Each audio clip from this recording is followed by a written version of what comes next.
Je vais vous parler du miracle. Le miracle, qu'est-ce que c'est que le miracle? En fait, donc, le miracle, c'est la manifestation d'une supériorité par rapport aux lois.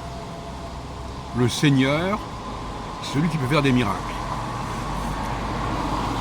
Changer un texte, changer un accord, modifier une loi, est de l'ordre du miracle.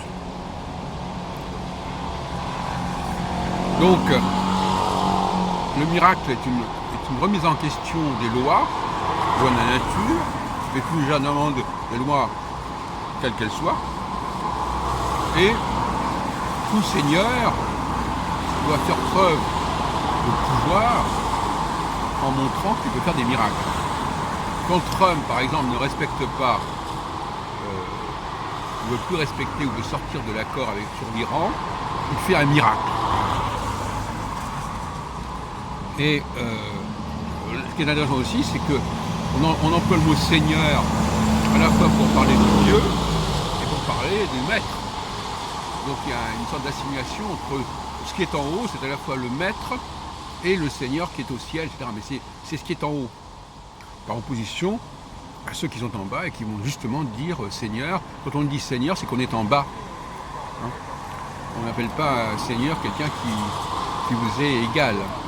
Et c'est d'ailleurs l'erreur de commettre aujourd'hui, on dit Monseigneur, Monsieur ou Sœur à n'importe qui, et là on perd la hiérarchie du haut et du bas, puisqu'on emploie le mot Seigneur pour son égal.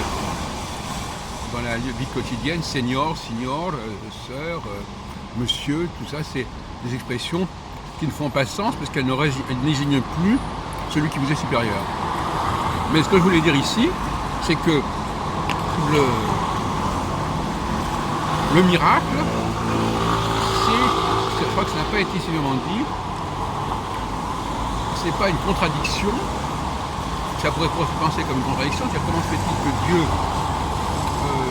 remette en question ses propres lois? Et bien justement, le rôle et le privilège du Seigneur, c'est de remettre en question ses propres lois.